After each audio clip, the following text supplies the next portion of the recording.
Ahoy there mateys, you're going to love this video. We're going to get a full user login system up and running in mere moments, right? This is the site we were working on in the last video. We've got Bone mail server and we've got Bone Doctrine on it.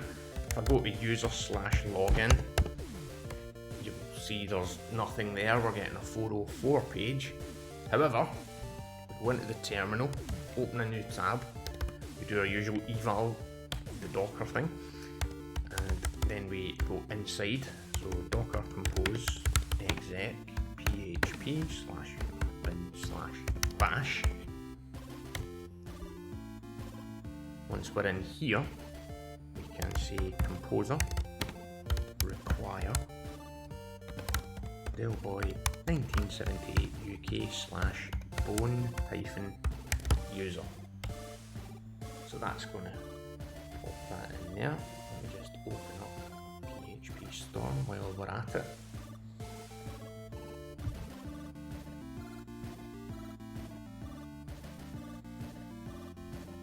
And let's close all of these.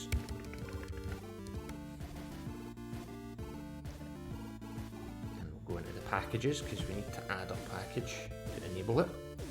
There we go. So like I said, in the previous videos we added the mail server and we added the Doctrine package. If I just click in here, this is the actual GitHub page for it. So there you go, mail package, Doctrine package, and literally we just add these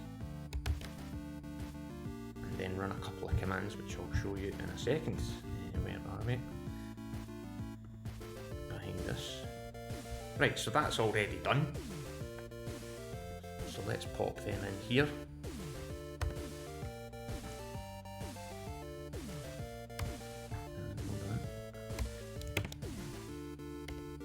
There's some package. These ones are non-bone ones. Let me just go in. Simplify that. That just puts it in a use statement up at the top there. To shorten it down. There we go. So that's the packages enabled, and the next thing is we need to get our database stuff running. So I showed you Bone Doctrine the other day, so we can say Bone, and again we want this one here. It does a diff of the objects, so and we can shorten that to m:\d. It generates a new migration, and we just say migrate at that point, so m:\m. Run that, are you sure? Yes. And that's that. And the last one, we want to generate the proxies as well. So I'll just pop that in there. That's it. We now have database tables. And lastly, we want there's some things that need to go into the public folder. So we need to deploy some assets. And again, in here we've got assets deploy, so you can say bone a:\d, and that puts the assets from the Bone user package into public. Now if we go back to this user login page, you'll see we now have a user login, right? And we've got register, and you can put in anyone, man@work.com. Let's just stick in a lame password here.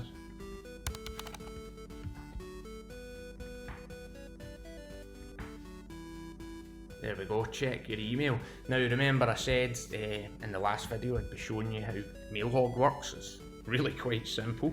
I'll just open a tab, I'll put in awesome.scott:8025, and there's Mailhog again, and now you can see that we've got thanks for registering, there's your email, activate your account,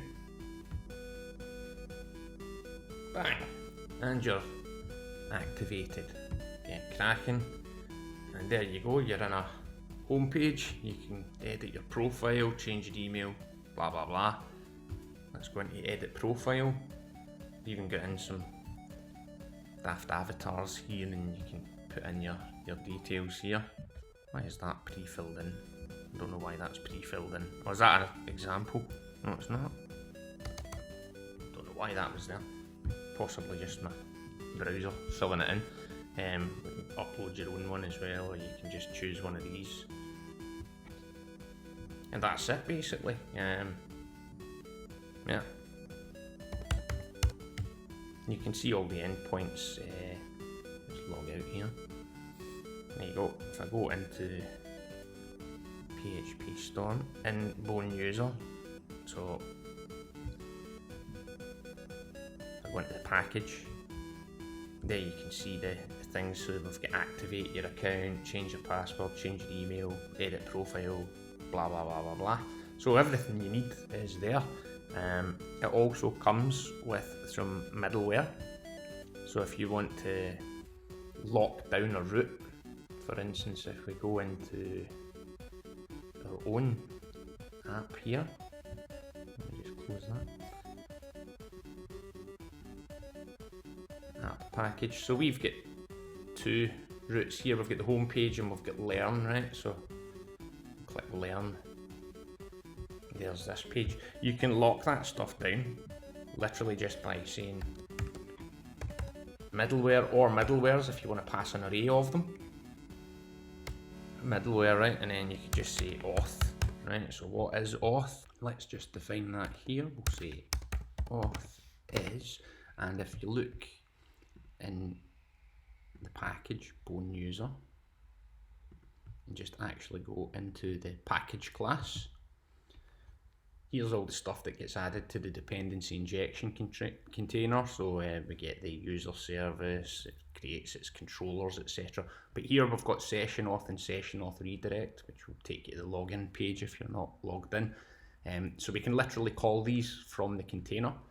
So in our package we say auth is c get Session Auth class, and that's it.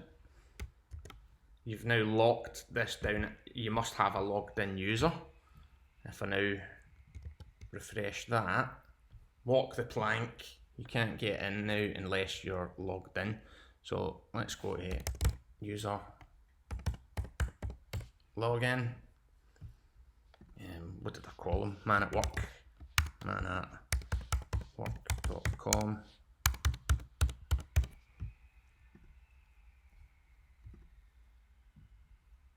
There we go. So yeah, if I go back to the /learn, and there we go, we're back in again. So it's really easy to lock your roots down just by adding some middleware here. Once you're in, if we go into our controller, because this is now locked down by the user auth, you can literally say user is, and you can grab it from your request. So get attribute user, and the IDE won't know what that is, so I just add in that. Now you can say things like user get email,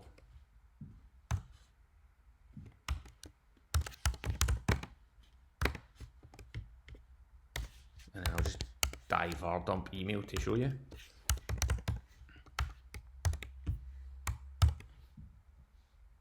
And there you go, manatwork.com. So real easy, and it keeps the middleware keeps your controllers clean. You know, you can get your user out of there quite simply. So that's it. Feel free to give it a try, and join me in the next video where I'll be showing you some more awesome stuff. See you later.